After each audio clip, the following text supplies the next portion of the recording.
Hello, I am Cecilia Felix, and today we will be discussing gait development. So thank you for watching my video, and I hope you enjoy. So the first thing we're going to speak about is the 4 stages of development. Well, that's the main thing we're going to be talking about in this presentation. So early childhood, adulthood, and older childhood are the time frames in a lifespan that we're going to be looking at today.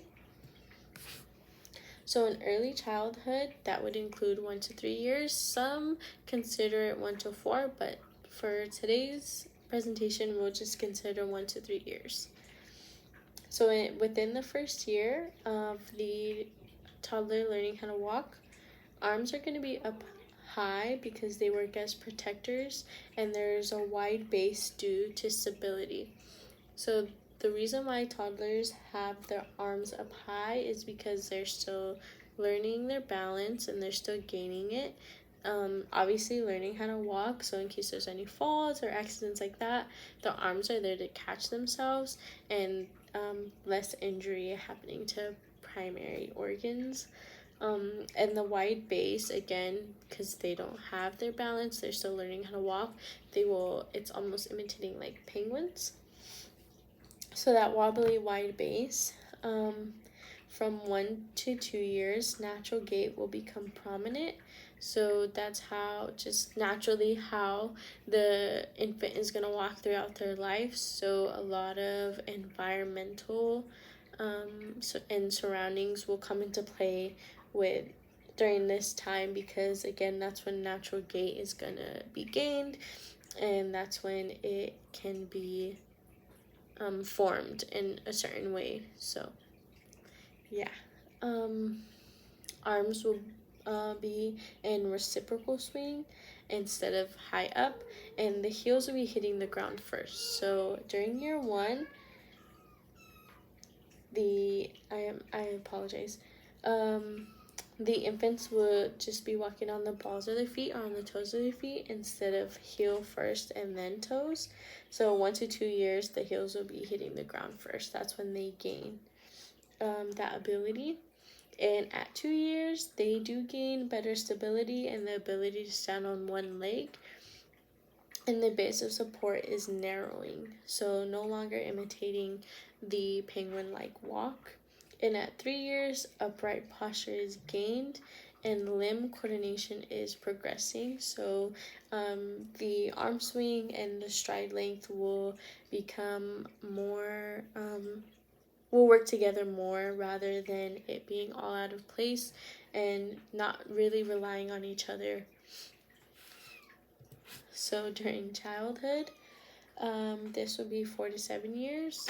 Again, some people might say it's 4 to 8, 4 to 9, 3 to 7, but as far as for today's video and through the studies that I've done, we're going to consider it 4 to 7. So at 4 years, the child can walk up and down stairs, sometimes on their own. So sometimes they'll need help with the base of support, like a railing or like an adult, to help hold their hand and walk them.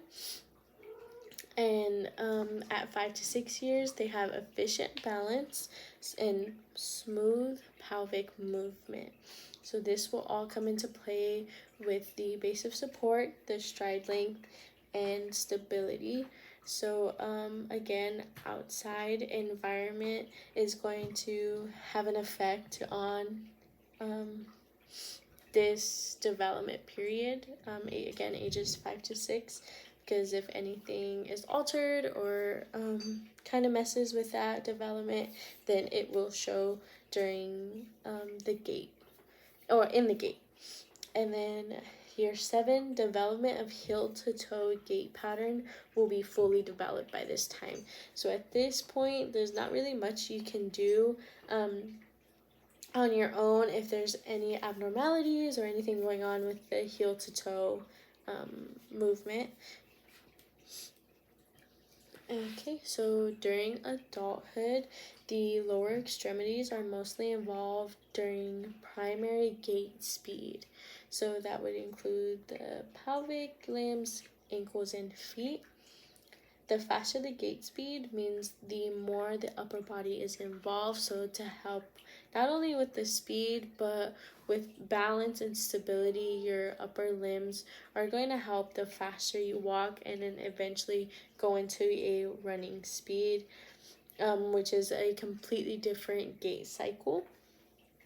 And they're shown to have narrow stance during gait in adulthood, just because we are using more of our whole body rather than just our legs. And again, the upper body will be able to be more of a support than a protector, like how it was during the infant stage. And the bipedal system is more prominent. So bipedal, both being able to work together and perform gait. So during older adulthood, the base of support does become weaker. It could be due to various things. Arthritis or any other diseases can cause a weaker base just due to pain or inability to move. So like I said, arthritis can have a big factor in this. There were many studies done. The University of Wisconsin, one of my references for this, they had shown that osteoarthritis is one of the more common diseases in elderly that will affect gait. So that's just something that's almost inevitable at this point. And the stride length becomes smaller. So because of the base of support becoming weaker, the stride length is going to become smaller. Because we can't use our pelvis or use our ankles or our knees to really take the impact of walking such long stride lengths, it does become smaller. And then with that, we also turn to outside help like canes and walkers to help with the base of support, so that way we can at least take some type of longer strides versus if we didn't have any outside help. So to now switch topics and to speak about takeaways I had from this course. One major thing is our surroundings and environment during growth plays a big part in development. I knew that surroundings played a part, but I didn't realize how much of a big part that they played. I didn't realize how neglected certain people were during the growth period because of their surroundings being so negligent. So I guess that's a big thing that I took away. Another takeaway was the importance of mother's health during pregnancy and how it plays a key role for the fetus's health. Again, it seemed obvious, like, duh, the mother's health is important, but I didn't realize how far into the fetus or even into the after birth, the infant's life, the mother's health can go due to breastfeeding, due to just natural hormones, skin to skin contact. There's still various ways that mothers help their infants during their growth process.